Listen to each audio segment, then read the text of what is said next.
அதிலே ஸல்லல்லாஹு அலைஹி வஸல்லம் சொன்னார்கள், யார் அல்லாஹ்வுடைய கடமையை நிறைவேற்றிவிட்டு இங்கே பேசப்படுகின்ற விடயங்களை காது தாழ்த்தி கேட்பார்களோ அவர்களுக்கு வஷியத்துர் ரஹ்மா, அல்லாஹு தஆலா ரஹ்மத்தை கொண்டு நம் அனைவரையும் அடைய வளைந்து கொள்வார்.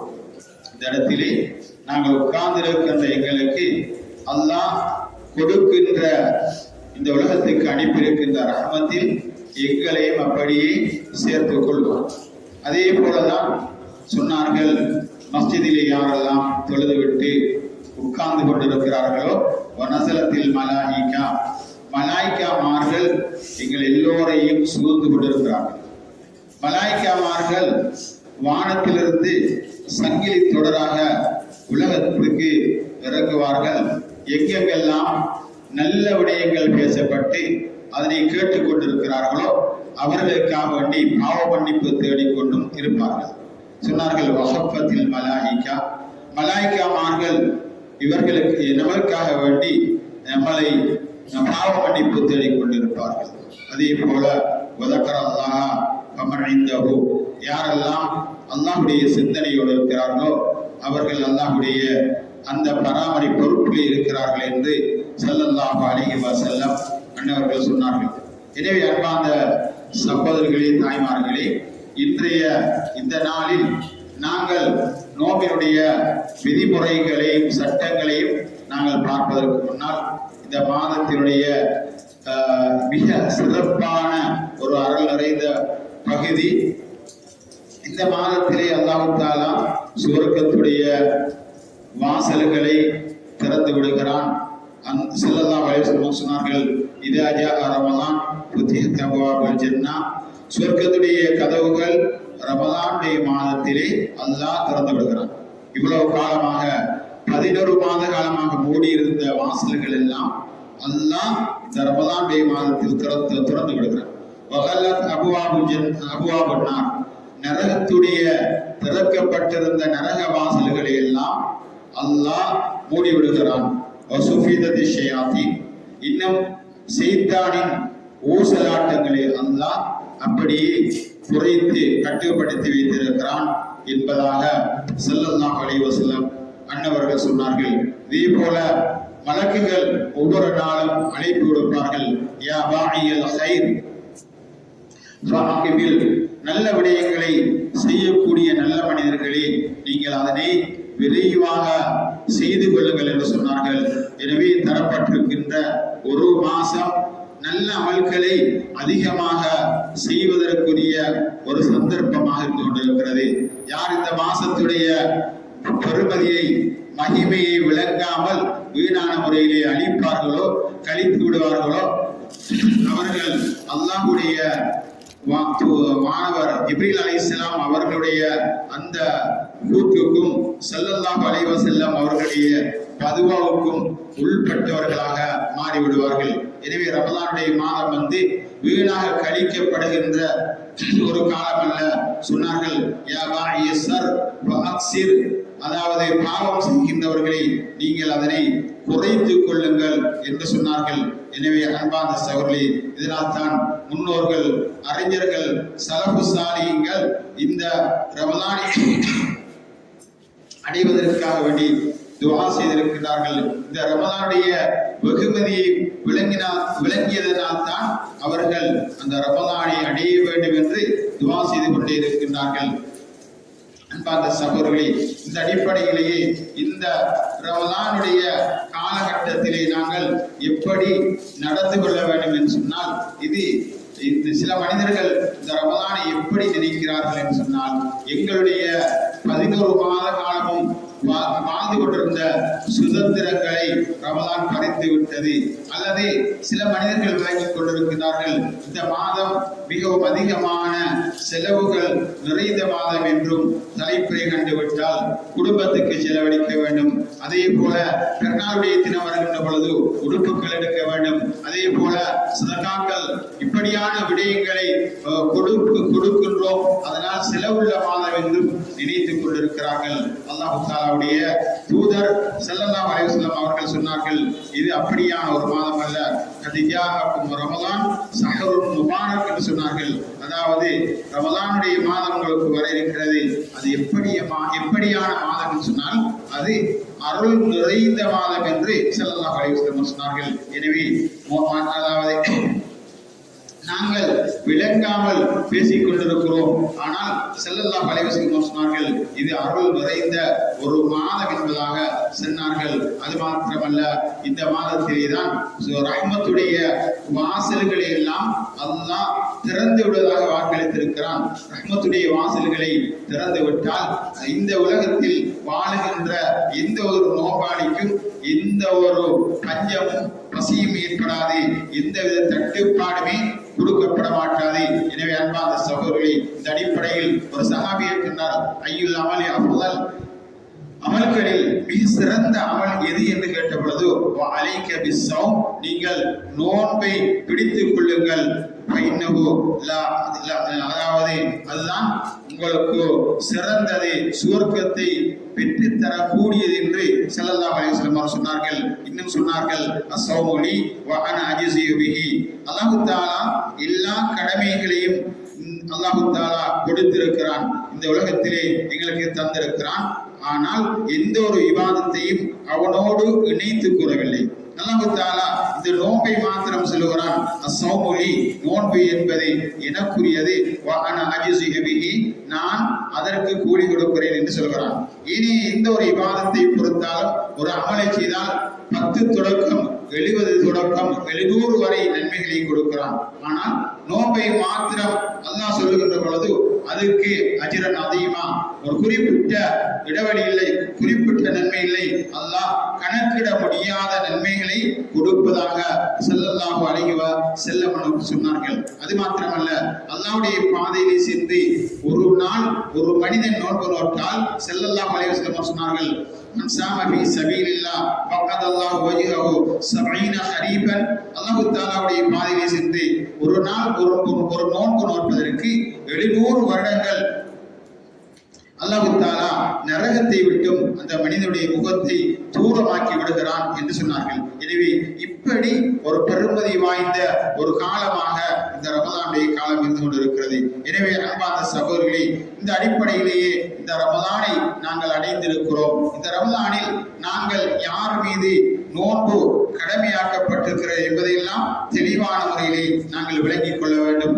நோன்பை இஸ்லாம் எப்படி வரையறுத்திருக்கிறது என்று சொன்னால், நோன்பை பிடிப்பதற்கு யார் தகுதியானவர்கள் என்று சொல்லுகின்ற பொழுது 5 நிபந்தனைகளை சொல்லியிருக்கிறது. முதலாவது, நோன்பை பிடிக்கக்கூடிய ஒரு மனிதன் இஸ்லாமிய மனிதனாக இருக்க வேண்டும். அவன் இஸ்லாமியனாக இருக்க வேண்டும். ஒரு அந்நிய மனிதனுக்கு அவன் நோன்பு பிடித்தால் எங்களுக்கு தருகின்ற நன்மை அவனுக்கு கொடுக்கப்பட மாட்டாது. அவர்களும் ஒரு வகையான நோன்பை பிடிக்கிறார்கள், ஆனால் அது அல்லாஹ்விடத்தில் ஏற்றுக்கொள்ளப்பட மாட்டாது. அல்லாஹ் தஆலாவிடத்தில் அங்கீகரிக்கப்பட்ட மார்க்கம் எங்களுடைய தீனுல் இஸ்லாம் என்று அல்லாஹ் தஆலா சொல்கிறார். இதே போலதான் இரண்டாவது, இந்த நோன்பை பிடிக்கக்கூடியவர்கள் சிறியவர்கள் அல்ல, நல்ல புத்தி சுவாதீனம் உள்ளவர்கள் தான் நோன்பை பிடிக்க வேண்டும் என்று ஸல்லல்லாஹு அலைஹி வஸல்லம் சொன்னார்கள். முதலாவது, அவன் இஸ்லாமியனாக இருக்க வேண்டும். இரண்டாவது, புத்தி சுவாதீனம் உள்ளவனாக இருக்க, அதாவது நல்ல அறிவுள்ளவனாக இருக்க வேண்டும். அதே போல ஆரோக்கியமானவனாக இருக்க வேண்டும். நோயாளிகளுக்கு ஸல்லல்லாஹு அலைஹி வஸல்லம் அவர்கள் நோன்பை கடமையாக்கினாலும் அதை கடுமையான, அதாவது நோயிலிருந்து மீள முடியாத நோயாளிகளாக இருந்தால் அவர்கள் நோன்பை நோக்க வேண்டிய அவசியம் கிடையாது. அவர்கள் ஒவ்வொரு நாளும் 2 அர்ப்பத்து அரிசியை கொடுத்து அவருடைய பிதியாவாக அந்த நோன்பை அவர்கள் நிறைவேற்றிக் கொள்ளலாம். அதே போல நோயாளி, அதாவது கடுமையான காய்ச்சல், இப்படியானவர்கள் எல்லாம் நோன்பை விட்டு பின்னர் அல்லாஹ் தஆலா சொல்கிறான், நீங்கள் அதன் பின்னால் நோன்பு முடித்ததன் பின்னால் அந்த ஏனைய காலங்களில் விடுபட்ட நோன்பை பிடித்துக் கொள்ளுங்கள் என்று அல்லாஹ் தஆலா குர்ஆனிலே கூறுகிறான். எனவேதான் இந்த அடிப்படையில் நோன்பு காலங்களில் ஏதாவது எங்களுக்கு நோய் வந்தால் அந்த நோயின் மூலம் நோன்பை பிடிக்க முடியாவிட்டால் அதனை நோன்பு மாதம் முடிந்ததன் பின்னால் அந்த நோன்பை பிடிக்குமாறு அல்லாஹ் தஆலா குர்ஆனிலே கூறியிருக்கிறான். ஸல்லல்லாஹு அலைஹி வஸல்லம் சொன்னார்கள். எனவே இந்த நோன்பை கடுமையான மீள முடியாத நோயாளிகளுக்கு இந்த நோன்பு கடமை இல்லை. அதே போல ஒரு ஊர்வாசியாக இருக்க வேண்டும், ஊரில் இருக்கக்கூடியவர்களுக்கு தான் நோன்பு கடமையாக இருந்து கொண்டிருக்கிறது என்று ஸல்லல்லாஹு அலைஹி வஸல்லம் அவர்கள் சொன்னார்கள். இந்த அடிப்படையிலே நாங்கள் நோன்பு ஊரில் இருக்கின்றவர்கள் நோன்பு பிடிக்க வேண்டும். பிரயாணியாக இருந்தால் ஸல்லல்லாஹு அலைஹி வஸல்லம் சொன்னார்கள், எப்படி உங்களுக்கு தொழுகை குறைத்து தரப்பட்டிருக்கிறதோ இதே போல நீங்கள் நோன்பை விட்டுவிட்டு 85 கிலோமீட்டர் செல்லக்கூடிய பிரயாணமாக இருந்தால் அந்த நோன்பை விட்டுவிட்டு நீங்கள் நோன்பு முடிந்த பின்னால் கலா செய்து கொள்ள வேண்டும் என்று ஸல்லல்லாஹு அலைஹி வஸல்லம் சொன்னார்கள். ஒரு பிரயாணம் செய்கின்றவர் 85 கிலோமீட்டர் செல்வதாக இருந்தால் லுஹரையும் அசர் தொழுகையும் ஒன்று சேர்த்து தொழுவதோடு அதனை சுருக்கியும் தொழுகலாம். அதாவது நாங்கள் ஒரு தூர பயணம் செல்கின்ற பொழுது அது ஆகுமான பயணமாக இருக்க வேண்டும். அந்த பயணம் செல்கின்ற பொழுது நாங்கள் லுஹர் தொழுகையும் அசர் தொழுகையும் ஒரு இடத்தில் இறங்கி இங்கிருந்து செல்கிறோம் என்று சொன்னால் புலனறுவைக்கு சென்று அந்த இடத்திலே லுஹரை 2 ரக்காத்தாகவும் அசரை 2 ரக்காத்தாகவும் சேர்த்தும் சுருக்கியும் தொழுது கொள்ளலாம். சேர்த்து லுஹரை அசரோடு தொழலாம் அல்லது அசரை லுஹரோடு முற்படுத்தி தொழலாம். லுஹரை அசர தொழுகையோடு பிற்படுத்தி தொழுவது அல்லது அசர லுஹருடைய நேரம் அசரை முற்படுத்தி தொழுது கொள்வது, இது சேர்த்து தொழுவது ஜம்மு தக்தீம் என்றும் ஜம்மு தஅkhir என்று சொல்லப்படும். ஜம்மு தக்தீம் என்று சொல்லுகின்ற பொழுது அதனை அசர தொழுகையை லுஹரோடு முற்படுத்தி தொழுவதற்கு சொல்லப்படுகின்றது. ஜம்மு தஅkhir என்று சொல்லுகின்ற பொழுது லுஹர் தொழுகையை அசரோடு பிற்படுத்தி தொழுகின்ற பொழுதோ அது தஅkhir என்று சொல்லப்படும். ஜம்மி என்று சொன்னால் சேர்த்து தொழுவது, அசரையும் அதாவது லுஹரையும் சேர்த்து தொழுவது. அதே போல கஸ்ர் என்று சொன்னால் சுருக்கி தொழுவது, 4 ரக்காத் தொழுவதை 2 ரக்காத்துகளாக தொழுமாறு கட்டளையிட்டார்கள். இதே போலதான் நாங்கள் பிரயாணம் செய்கின்ற பொழுதோ பிரயாணிகள் நோன்பை தூர பயணமாக இருந்தால் விட்டுவிடலாம். அதே போல நோயாளிகளுடைய விடயத்திலே சொன்னார்கள், நோயாளிகள் 2 வகைப்படுவார்கள். ஒன்று நிரந்தரமான நோயாளிகள், அடுத்தது ஒரு குறிப்பிட்ட காலத்தில் லேசாகக்கூடிய நோயாக இருக்கும். குறிப்பிட்ட காலத்தில் லேசாகக்கூடிய நோயாளிகள் அந்த நோன்பு முடித்ததற்கு பின்னால் கட்டாயம் அதனை கலா செய்து கொள்ள வேண்டும். தீர முடியாத நோயாளிகளாக இருந்தால் அவர்களுக்கு அந்த நோன்பை கலா செய்ய வேண்டிய கடமை கிடையாது. இதே போல கர்ப்பிணி தாய்மார்களும் பால் ஊற்றுகின்ற தாய்மார்களும் இவர்கள் நோன்பை நோக்கின்ற பொழுது அந்த பிள்ளைகளுக்காக வேண்டி என்று அந்த நோன்பை விட்டால் அவர்கள் கதாவும் செய்ய வேண்டும், அதற்காக வேண்டி பிதியாவும் கொடுக்க வேண்டும். அதாவது அரக்கொத்து அரிசியும் குற்ற பரிகாரமாக கொடுக்க வேண்டும். அவர் பயந்தால் அவருக்கு அதாவது தனக்கு ஏதாவது ஏற்பட்டுவிடும், வயிற்றில் இருக்கிற குழந்தைக்கு அல்லது பால் கொடுப்பதன் மூலம் ஏதாவது ஏற்பட்டுவிடும் என்று பயந்தால் அவர்கள் நோன்பு முடிந்ததன் பின்னால் கலா செய்து கொள்ளலாம், பிதியா கொடுக்க அவசியம் கிடையாது. இதே போல ஸல்லல்லாஹு அலைஹி வஸல்லம் அன்னவர்கள் சொன்னார்கள், நோன்பு மாதத்தில்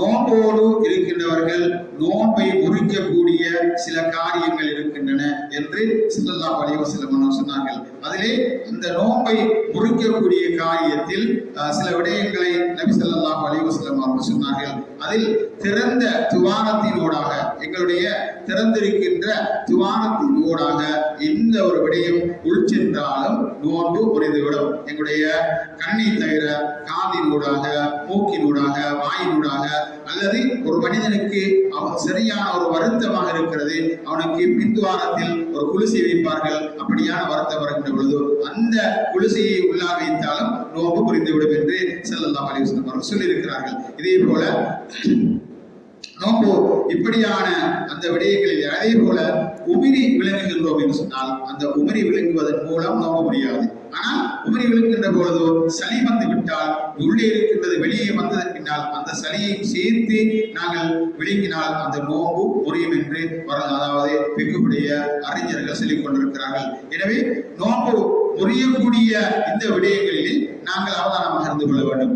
ஒரு அதாவது குளத்திலே போய் குளிக்கின்ற பொழுது அந்த குளத்திலே நாங்கள் முக்கி எழும்புகின்ற பொழுதோ காதுகளால் வேற எந்த துவாரங்களால் தண்ணி போகலாம். அதனால் அப்படியான இடங்களில் குளிப்பதை தவிர்த்து கொள்ளுமாறு சொல்லப்பட்டிருக்கிறது. எனவே அப்படி நாங்கள் குளித்தால் எங்களுடைய நோன்புகள் முறிந்துவிடும். அதே போல நாங்கள் காதுக்கு அந்த சொட்டு அந்த மருந்துகள் ஊற்றினாலும் அந்த அதாவது திறந்த உறுப்பு அதனால் என்ன செய்துவிடும், நோன்பு முறிந்துவிடும் என்று சொல்கிறார்கள். அதே போல வாய் கொப்பளிக்கின்ற பொழுது மதுமதா என்று சொல்லப்படும் அதை உரமா உசந்து நாங்கள் கொப்பளித்தால் அது உள்ளுக்கு போனால் எங்களுடைய நோன்பு முறிந்துவிடும். ஆனால் வழமையாக நாங்கள் உதவு செய்கிறோம், நாவிலேயே தண்ணீர் இருக்கிறதுன்னு சொன்னால் அதனை நாங்கள் ஒரு தரம் அல்லது 2 தரம் நாங்கள் துப்பிட்டு அது போயிடும். அதுக்காக வேண்டி தொடர்ந்து துப்பிட்டு இருந்தோம்னா எங்களோட உடம்புக்கு சில சோர்வுகள் ஏற்படும். அதிகமாக துப்புவதை நாங்கள் தடுத்துக் கொள்ளணும். இதே போலதான் இந்த ஸல்லல்லாஹு அலைஹி வஸல்லம் சொன்னாங்க, ஒரு மனிதன் நோன்பு நோற்றிருக்கக்கூடிய நேரத்தில் பழமையாக 11 மாத காலமாக வளமையாக செய்து கொண்டிருந்த அமலில் ஏதாவது ஒன்று மறதியாக நாங்கள் செஞ்சிருவோம். நாங்கள் ஏதாவது ஒன்று மறதியாக செஞ்சிருவோம். நாங்க என்ன செய்யறோம்னா ஏதாவது ஒரு திடீரென மறந்து சாப்பிட்டுட்டோம்னு சொன்னா ஸல்லல்லாஹு அலைஹி வஸல்லம் சொன்னாங்க, மன் நசிய வஹுவ ஸாயிம், ஒரு மனிதன் நோன்பா இருக்கிறான் ஆனா மறந்த நிலைமையில் இருக்கிறான், அக்கல அவ் ஷரீப, அவன் என்ன செய்தான் மறந்த நிலைமையில் சில நேரம் சாப்பாடாக்குற நேரத்துல உப்பு பார்ப்பாங்க, அல்லது வேற ஏதாவது ட்ரிங்க்ஸ் கலக்கிற நேரம், ஏதாவது சீனி போதுமானு பார்க்கிற நேரம், இல்லது ஏதோ ஒரு விஷயத்துல நாங்கள் மறந்து அப்படி நடந்து விட்டா ஸல்லல்லாஹு அலைஹி வஸல்லம் சொன்னாங்க, நீங்க நீங்க பிடிச்சிருக்கிற நோன்பை பூர்த்தியாக்கி கொள்கிறேன்னு சொன்னாங்க. நீங்க பிடிச்சிருக்கிற நோன்பை பூர்த்தியாக்கி, ஏன்னு சொன்னா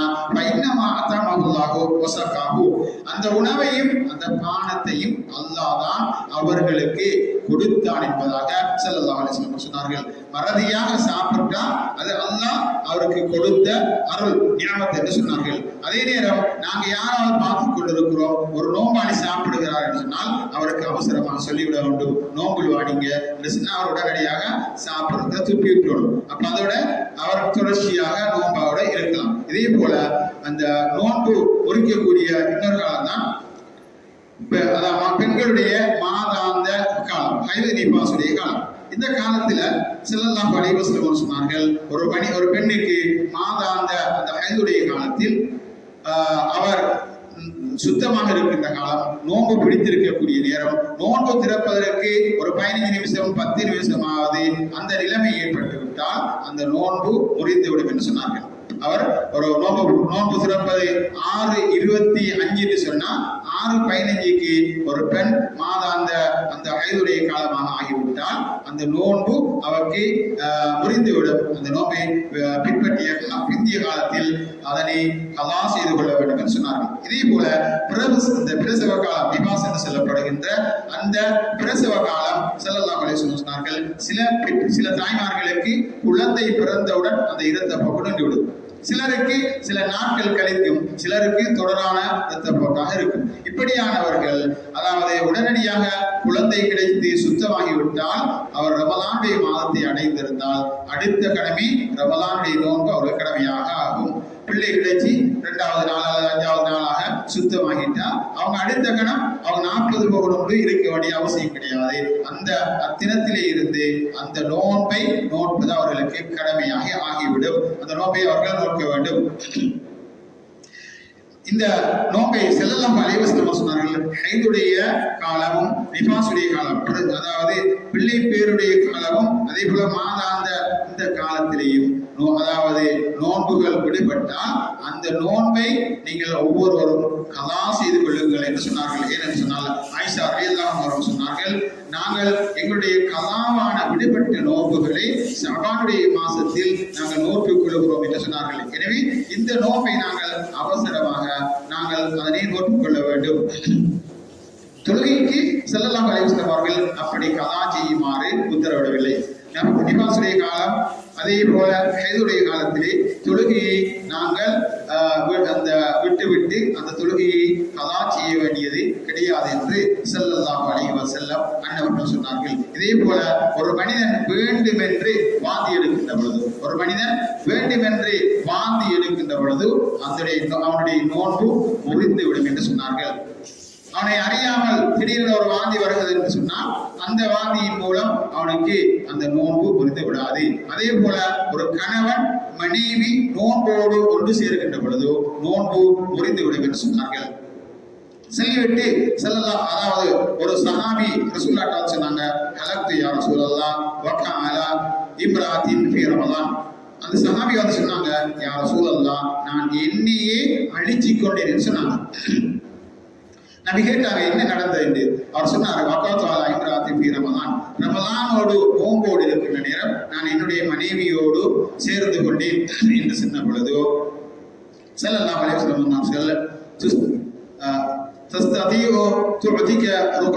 அதாவது உங்களுக்கு ஒரு அடிமையை உரிமையிடுவதற்குரிய வசதி வாய்ப்பு இருக்கிறதா என்று கேட்டார்கள். கால பலா. அப்போது அந்த சஹாபி சொன்னார், யா ரசூலுல்லாஹ் எனக்கு அந்த அளவுக்கு ஒரு அடிமையை வாங்கி உரிமையிடுவதற்குரிய வசதி இல்லை என்று சொன்னார்கள். அதுக்கு பின்னால் மஹல் தஸ்ததிஉ அன் தஸூம ஸஹரைனி முத்ததாபியைனி, அந்த ரசூலுல்லாஹி ஸல்லல்லாஹு அலைஹி வஸல்லம் அவர்கள் அதே சஹாபியிடம் மீண்டும் கேட்டார்கள், உங்களுக்கு 2 மாதங்கள் தொடராக நோன்பு முடிக்க முடியுமா என்று கேட்டார்கள். அந்த தொடர் நோன்பு பிடித்துக் கொண்டிருக்கிற நேரம் 20வது அல்லது 30வது நோன்பு பிடித்துக் கொண்டிருக்க நேரத்திலே இடையில் விடுபட்டு விட்டால் மீண்டும் ஆரம்பத்தில் இருந்து அந்த நோன்பை பிடிக்க வேண்டும் சொன்னார்கள். ஸல்லல்லாஹு அலைஹி வஸல்லம் அவர்கள் அந்த சஹாபியிடம் கேட்டார்கள், 2 மாதம் தொடராக நோன்பு பிடிக்க முடியுமா என்று கேட்ட பொழுது காலபலா யா ரசூலுல்லாஹ், அல்லாஹ்வுடைய தூதரே எனக்கு அந்த அளவுக்கு உடலில் வலிமை இல்லை, சக்தி இல்லை என்று அவர் சொன்னார்கள். அதன் பின்னால் ஸல்லல்லாஹு அலைஹி வஸல்லம் சொன்னார்கள், வஹல் தஸ்ததிஉ அன் துத்இம 60 மிஸ்கீனன், உங்களுக்கு 60 ஏழைகளுக்கு உணவு கொடுக்க முடியுமா என்று கேட்டார்கள். அன்பார்ந்த சகோதரே, அதற்கும் அந்த சஹாபி அல்லாஹ்வுடைய தூதரே எனக்கு அதற்கும் சக்தி இல்லை என்று சொன்னார்கள். அன்பார்ந்த சகோதரே, ஒரு மனிதர் நோன்பு நேரத்தில் தன்னுடைய மனைவியோடு ஒன்று சேர்ந்தால் இப்படியான குற்ற பரிகாரம் செய்ய வேண்டும் என்று ஸல்லல்லாஹு சொன்னாங்க.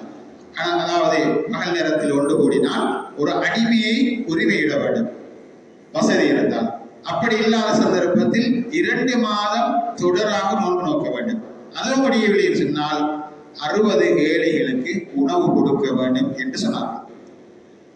சொல்லிவிட்டு அந்த சஹாபி சொன்னார், அதாவது எனக்கு இந்த 3க்கும் வசதி இல்லை என்று சொன்ன பொழுது ஸல்லல்லாஹு அலைஹி வஸல்லம் அவர்கள் கொஞ்ச நேரம் மஸ்ஜித் நபவியிலே தாமதித்து அமைதியாக இருந்தார்கள். பின்னர் ஈத்தம்பழம் அப்படியே ஒரு குவியல் வந்து சேர்ந்தது. எல்லோரும் கொண்டு வந்து ஈத்தம்பழம் அப்படியே ஒரு குவியலாக கொண்டு சேர்த்தார்கள். அப்போது நபி ஸல்லல்லாஹு அலைஹி வஸல்லம் அவர்கள் சொன்னார்கள்,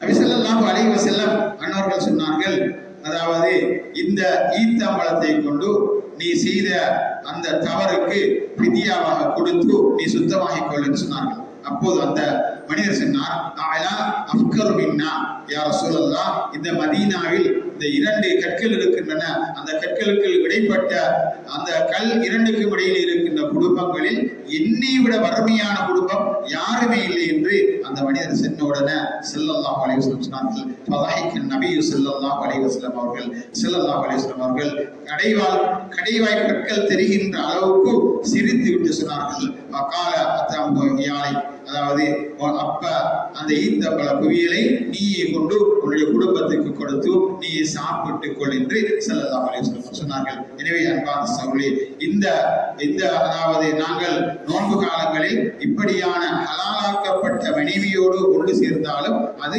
நோன்புடைய காலம் எங்களுக்கு தடுக்கப்பட்டிருக்கிறது. எனவே அந்த நிலைமை ஏற்படுகின்ற பொழுதுதான் ஒரு அடிமையை உரிமையிட வேண்டும், அல்லது அதாவது 2 மாதங்கள் தொடராக நோன்பு நோக்க வேண்டும், அல்லது ஒரு அடிமையை அதாவது 60 ஏழைகளுக்கு உணவு கொடுக்க வேண்டும் என்று சொன்னார்கள். எனவே இது இந்த சட்டம். அந்த சட்டத்தை அந்த சஹாபிக்கு சின்ன பொழுதுதான் அந்த சஹாபி சொல்றாரு, யாரும் சொல்லா இதுக்கு ஏலா, அதுக்கு பின்னால்தான் ஈத்தம்பழம் வந்து குமிஞ்சி இருந்துச்சு.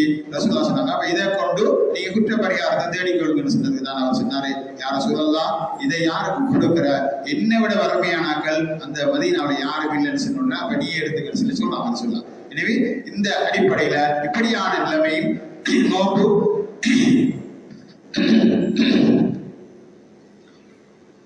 முறிந்துவிடும் என்று ஸல்லல்லாஹு அலைஹி வஸல்லம் அவங்க சொன்னாங்க. இதே போல ஒரு மனிதன் தன்னுடைய உணர்ச்சியை, தன்னுடைய ஆசைகளை வேண்டுமென்று அவன் வெளியேற்றினால் இந்திரியம் அவன் அதாவது தனது முயற்சியின் மூலம் வெளியாக்குகின்ற பொழுதும் அந்த நோன்பு முறிந்துவிடும் என்று சொன்னார்கள். அதே நேரம் ஒரு மனிதன் இரவிலே தூங்குகிறான் அல்லது சகர் செய்து விட்டு தூங்குகிறான் என்று சொன்னால் அந்நேரம் ஸ்கலியமாகிவிட்டால், இந்திரிய வெளியாகிவிட்டால் அவனுடைய நோன்பு முறிந்து விடாது. நோன்பு பிடிப்பதற்கு முன்னால் இரவிலே தூங்கினாலும் அந்த மனிதன் அந்த இந்திரிய வெளியான துடக்கோடு இருந்து நோன்பை பிடித்துக் கொள்ளலாம். குளிக்க வேண்டிய அவசியம் கிடையாது. முதலாவது நோன்பை பிடித்துக் கொள்ளலாம். நோன்பை பிடித்து விட்டு அதன் பின்னால் தொழுகைக்காக குளிக்க வேண்டும். ஒரு மனிதனுக்கு அவனுக்கு குளிப்பு கடமையாகிவிட்டால் அவன் சகருடைய நேரத்துக்கு முன்னால் குளிப்பு கடமையாகினால் சகரை செய்ய வேண்டும். அதன் பின்னால் சுபகு தொழுகைக்காக வேண்டி அவன் அந்த குளிப்பை கடமையாக்கி கொள்ள வேண்டும் என்று நபி ஸல்லல்லாஹு அலைஹி வஸல்லம் அன்னவர்கள் சொல்லியிருக்கிறார்கள். எனவே அன்பார்ந்த சகோதரிகளே, தாய்மார்களே, பெரியோர்களே, இப்படி ஸல்லல்லாஹு அலைஹி வஸல்லம் அவர்கள் இந்த இப்படியான விடயங்களை எங்களுக்கு கற்றுத் தந்திருக்கிறார்கள்.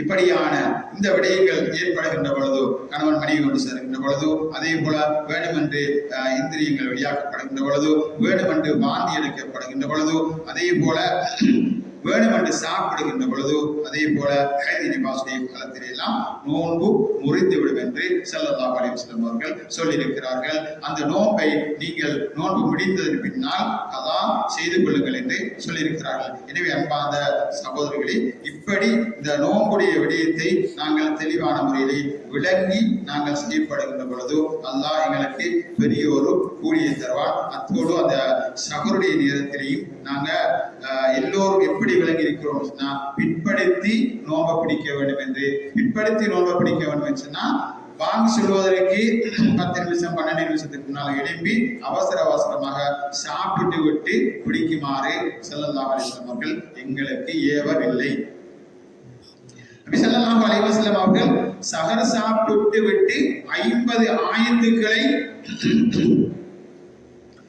ஓதி அதன் பின்னால் துஆவும் இஸ்திக்பாரும் செய்து அதன் பின்னால் சூரத்துல் ஆல இம்ரானில் வருகின்ற 10 வசனங்களையும் ஓதியிருக்கிறார்கள். அவ்வளவு நேர காலத்தோடு தான் சஹருடைய ஏற்பாடை செய்வார்கள். நேர காலத்தோடு எழும்பி நாங்கள் ஆல இம்ரானுடைய அந்த வசனங்களை நபியத்துக்கு சமாவாத்தி வல்லாம் என்ற அந்த வசனத்தை ஒரு ஐனையும், அதற்கு பின்னால் இஸ்திக்பாரையும், அதற்கு பின்னால் துஆவையும், அதற்கு பின்னால் தஹஜ்ஜத்தையும் தொழுது விட்டு தான் சஹர் செய்ய வேண்டும். எனவே நாங்கள் எப்படி விளங்கியிருக்கிறோம் சொன்னால் சஹரை பின்பற்றி செய்ய வேண்டும் என்று கடைசியாக நாங்கள் எழுப்பி அவசர அவசரமாக செய்வது. அதனால் நாங்கள் ரமலானுடைய காலத்தில் அல்லாஹ்வுடைய நிரப்பமான அருளை பெற முடியாமல் போய்விடும்.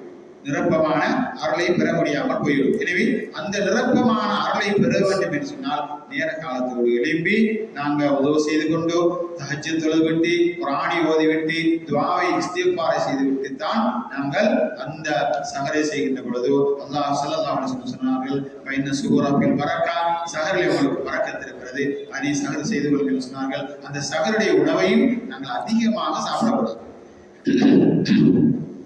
ஸல்லல்லாஹு அலைஹி வஸல்லம் சொன்னார்கள், 3/2 பகுதி நிரப்பப்பட வேண்டும், ஒரு பகுதி எப்படியாக இருக்க வேண்டும். வயது 3/2 பகுதி நிரப்பப்பட வேண்டும், ஒரு பகுதி எப்படியாக இருக்க வேண்டும். அது எல்லா காலத்திலேயும் தான். இதே போல இஃப்தாருடைய நேரத்திலையும் நாங்கள் அதிகமாக இஃப்தாருடைய நேரத்தில் உணவு உண்ணுவதை குறைத்துக் கொள்ள வேண்டும். அப்படி நாங்கள் சாப்பிடுவதன் மூலம் நோன்பு முடிந்ததன் பின்னால் எங்களுக்கு ஒவ்வொரு வகையான வியாதிகளை கொண்டு வந்து சேர்க்குது. அதனால முடியுமான அளவு ஸல்லல்லாஹு அலைஹி வஸல்லம் சொன்னாங்க, ஈத்தம்பழம் தண்ணியை கொண்டு நோன்பு துறக்க சொன்னாங்க. நாங்கள் அப்படி துறக்க மாட்டோம். ஆனால் ஓரளவு நாங்கள் என்ன செய்தோம், டிவைட் பண்ணி அந்த இஃப்தாரை நாங்கள் செய்து கொள்ள வேண்டும். எனவே இப்படி செய்வதற்கு அல்லாஹ் நம் அனைவருக்கும் அருள் புரிவானாக. அல்ஹம்துலில்லாஹி ரப்பில் ஆலமீன். சுப்ஹானல்லாஹி வ பிஹம்திஹி அஷ்ஹது அல்லா இலாஹா இல்லா அன்த அஸ்தக்ஃபிருக வ அத்தூபு இலைக்.